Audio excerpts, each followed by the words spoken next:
Okay, good morning, everyone. Welcome once again to week 8. This semester is just flying by, isn't it wonderful? Today we're talking about train to retain. This is when we start looking at people who passed what would be traditionally competitive ages. So it's going to vary and fluctuate depending on the sports, but predominantly you look, they're above the age of 30, 35. They may be professional athletes who are now retiring from their competitive sport, or they just may be the park footballer, the person who plays the golden oldies, that sort of thing. And they still want to maintain some sort of connection. And there's sort of one group of people that we need to consider a fair bit of, because you may be competitive for the first 30 years of your life, but then you have another 50 or 60 years of existence. So we look to how can we maintain a connection with people who have been in sport all their life. And that's what we're focusing on here with the train to retain. So again, we'll just share screen again. Okay, and we're now sharing. So we're looking at train to retain. Now, as we're talking about, there's 3 areas in which we can consider that this period of time can consider. So those people who have been active for life. In other words, although they've played sport, they've never excelled or wished to excel or become full-time professional elite athletes, but they maintain that connection, whether it's park footy, tennis, golf, swimming, anything like that. So they've always been active, and they do it because, one, they enjoy the activity, they enjoy sport. You know, then we can sit there and take it even further on those who are competitive for life. Those who are looking at it for just fitness for life, or those who are looking to advance and become leaders in sport and recreation, whether that be in a coaching, managerial position. So we need to look at it that when we get to this group, we need to, one, retain them. How do we retain them? To motivate them. More important these days, especially for the professional elite athletes, is that transition from being a sport participant to maintaining a connection with sport. Facilitating that transition and aiding them as they go from being a competitive athlete to a recreational athlete, and also looking at those who would be what we'd call leaders or coaches of the future, and identifying those that, and they're not necessarily your best players, they could just be those who show a greater understanding than most players. They generally excel above what their skill level will lead because they have a very good reading or knowledge of the game. So when we talk about competitive for life, they're participating in sport all the time. They have a love of the game. It could be purely recreational sport, but they're predominantly in championship-based competitions. So again, it's your A-grade football, your shoot shield type rugby league, your state cup in the soccer, could be in the district zone competitions and that sort of thing. However, it's not inclusive of your elite athletes, your professional athletes, or your Olympic athletes. So we wanted to look at them as people who want to perform as good as they can in their sport, and they're dedicated to the success in their sport, but they're not at the elite level. However, it can include our master athletes. These are the people who are past 35 years of age. They move on and continue to compete. And there's the Masters World Games and that. So, and there are various age brackets along those, and you'll see them quite around. So it is inclusive of those people. So we need to understand their competitions, their training, how do we design them, and also the holistic approach. Now, one of the common denominators with these people is they're going to have a lot more chronic injuries than the younger athletes. They're broken and busted their body. As I tell people, the difference between 35 and 45 years of age is at 35, when you get out of bed in the morning, everything hurts. Whereas at 45, you get out of bed in the morning because lying in bed hurts. So, and that's what happens. That young, healthy lifestyle that we lead actually creates a lot of wear and tear on our body. So we need to keep these things under it. So we need to make sure that, one, is our competition is an appropriate level of competition. That the training also takes into account how they're going to be looked after. So whenever you've got a large squad, you'll have a lot of players. And some of those will be the senior players or the players who have been around and maybe in their last season or two, and you have to manage them differently to the young 18. Taking this into consideration, but to the next step. Your program design.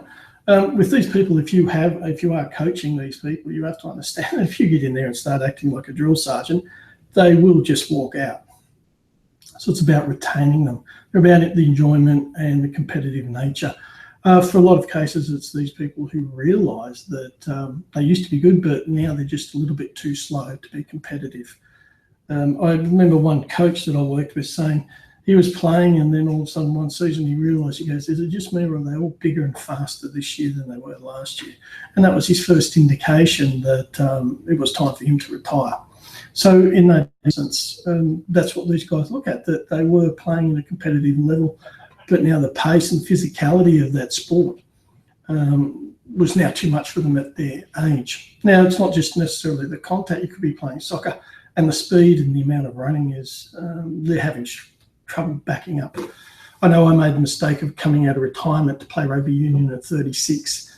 And I remember running on the field each week thinking, oh my God, I'm still getting over last week's game. How am I supposed to do this? And so that's what's happening. So they've taken the step down, and, you know, for them, it's still maintaining that social contact, that team camaraderie and that sort of thing. So it's about looking at their program design and how we're going to incorporate it so it's still beneficial to them, but more importantly, it takes into everything they bring. Now, the other thing at this age is the whole, when we talk holistic, remember this player, perhaps they're moving up now and they're at a higher level in their careers, as in their working life. So their hours that they have to dedicate to sport have reduced because they're working longer hours because they've got senior responsibilities. Perhaps their family life's now expanded, they're married, they've probably got their kids, and their kids are now getting old. So we need to incorporate this. So quite often you will look at it at these that they don't have time to train twice a week. They've got work and family commitments, so you may have to reduce their level of training for that, or make it more appropriate to take into account what they're doing. So we need to have a look at these things for them. Now, for those who are fit for life, it's all about physical activity, and it's more about non-organised sports. So this is where we sit there and look to design programs for them that can incorporate just things that they enjoy. Just because you played sport, most people have a fascination or a joy for being active. So we're sitting there looking at things that they can still participate in, whether it's playing soccer with a kid, going for hiking, surfing, swimming, going to the gym, or, of course, the ultimate one that every middle-aged goes into is the mammal, the middle-aged man in lycra. They take up cycling because it's less impact on their body. But for them, it's still about social interactions. So it creates that open space, because when you stop being in the sporting team, and if you've been in it for 15 years, all of a sudden you're isolated. You don't have this connection. So for the Fit for Life, it also enables them another outlet away from work and away from family. So we want to sit there and look at them and make sure that there are some sporting concepts to it, but it's more about just keeping them active. So it's not necessarily a competitive for it. Now, some considerations is, first of all, heart healthy. It's not just calories. See, I guess society talks about that. Oh, we've got to go on this diet or that diet to lose calories. It's irrelevant. What's important is your heart health. As long as your heart is healthy, then everything else will come along with it. What sort of goals they have? Is it just about keeping the movement? Do they enjoy doing it? And this can be one of the biggest things at a certain age. They say, oh, I just don't like this, it hurts. Why am I doing this? I'm too old to do this. So we want to make sure that it's enjoyment. Make sure their hydration and nutrition is also. Generally, if they're married, their nutrition's a lot better. They've got someone overseeing them, whether they be male or female, of course. If they're family, they've got to create meals for the family, whether they're the primary carer or the primary income, and it doesn't matter. They still have to account for the dietary requirements of their children. So they are, in a tendency, eat more healthy. Well, we'd like to think they would too, except for the junk food bandits. Yeah, it's genetics that make fat, and that's what you eat. Okay. So inclusion, different situations, flexibility, and appropriately challenging. So when we put our program together for these people who just want to maintain their level of activity, it has to encompass this. So what they're capable of doing. So if they're not capable of doing a particular thing, how can we recreate the program to allow for their injuries? Flexibility and appropriately challenged sort of comes in under that whole inclusion thing. So and it's amazing because one of the funniest things you'll ever see, I know I do karate, and there's another old guy there. We're now the old guys.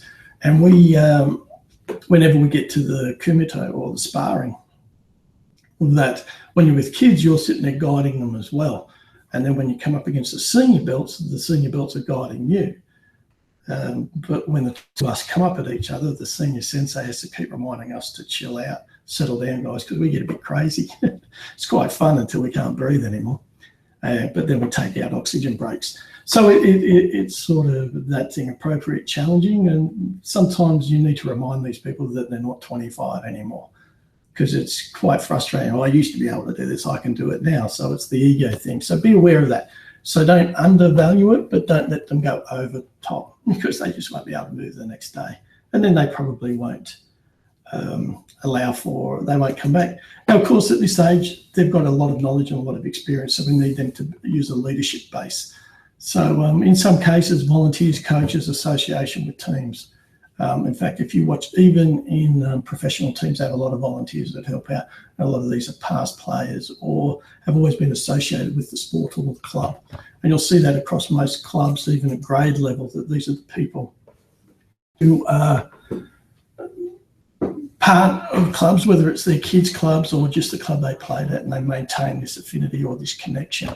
So we need to foster that use of the volunteers, coaches, managers, ground officials, all these sorts of positions that these people will happily take on board because it maintains that connection.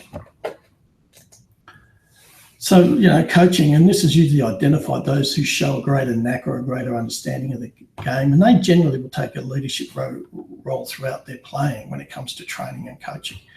Officiating, perhaps they might want to move in because they obviously knew more than the referee their entire playing career, because they're obviously always chatting to them, a bit like Jonathan Thursday is always happy to have a chat with the referee. Perhaps their administration, and this is quite often they might be a sport, but they've got a business background, they work, so they can bring these skills that they've developed in their business and now apply that business to their sport now that they're no longer capable. Sports science, sports medicine, and these sorts of roles, they can do additional studies. Now, we've got long-term coaching developments, and this is about identifying those people within the group who are now starting to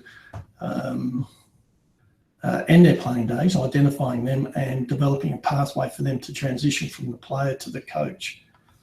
And with this, we want to sort of have a look at, have they displayed, do they have the personality to be a coach? How have they developed their coaching? Have we given them opportunities throughout their playing? And of course, don't forget, there's always continuous improvement. There's lots of courses from level 1s to level 2s, all the way up to level 3s. In England, they'll have a level 4 as well. And they can start mentoring the next lot of coaches. And so this is where senior coaches start mentoring the younger coaches who are senior players. We've got our officials, and again, without the officials, most games won't function, even if half the crowd thinks they're always wrong. And some people, I don't know, maybe they never had friends, so they're happy to be an official. But it is an option that some people will choose to move to, and it can extend beyond their playing areas. If you have a look, most of the referees or officials are older than the playing group. So generally, they understand the spirit and the nature of the sport. They've had some athletic experience in that role. They've got excellent communication skills, and they've always been active athletes. Now, quite often in a lot of sports, they'll run things like official courses, such as referee assistants or assistant referees. And that's how these guys start to develop and move into that, till they get badged and develop that. Recognition of pathways, there is something that we need to understand but it does take time, just as it takes 10,000 hours to become an expert as a player. It takes a while to develop the skills to officiating. And that's the difference between the very good referees and those who are the average referees, is their ability to maintain control. Now, we also have our volunteers. Without volunteers, most professional teams, let alone the amateur teams, would not be able to operate. The amount of volunteers that are around clubs that help out is phenomenal, and they are the backbone. If you remember the Olympics, success is designed on the amount of locals who volunteer to assist and aid, and that probably is it. So it can be from local clubs, from your running the water boys to the kit manager, ground officials. They can be club presidents, board of directors. They can help out on game day, set up the ground, pull down the ground, that sort of things, keep everything flowing. They can run the park, attendance, all those sorts of things. These are the people who, without it, the game would not flow. The players generally don't even notice they're around, but if they weren't around, then they'd notice the problem. So this is another role where ex-players can move in, so they still maintain that affinity. So as you can see, when it comes to train to retain, it's about keeping them physically active for life, but it's also about how we keep them involved in the sport. Now, the other thing that we need to look at with all these is that when we look at how many of these people there are and what their role is in life, we have to understand that these people generally struggle with life after sport, especially your professional athlete who for 15, 20 years, their whole life has been dedicated to sport. To remove that from their life can have a major impact on them. We just had the Are You OK? Day. Now, that's an issue that they face with a lot of professional athletes who lose their personal identity when they no longer play sport. The other thing is, if people cease being active, then things such as obesity, type 2 diabetes, coronary heart disease, cardiovascular disease, all of these things increase. There's a link with Alzheimer's and maintaining and being a sedentary lifestyle. So we need to look at these things as ways to ensure the quality of life, quality of health, and quality of continuation.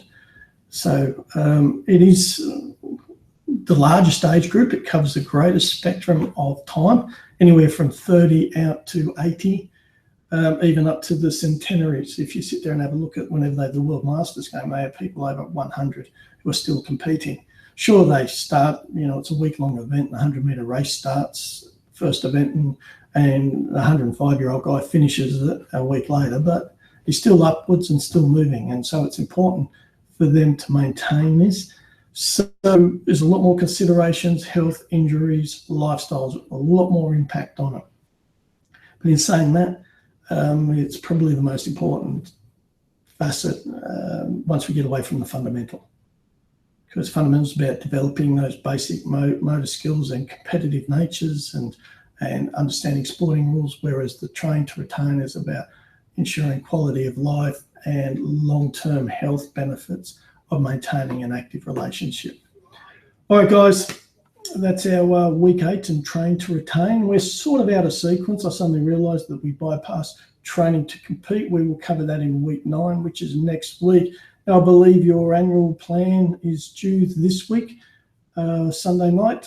So feel free to get onto that. Give me a call if you're having any issues. If not, we'll see you all next week. All the best, guys. Talk soon.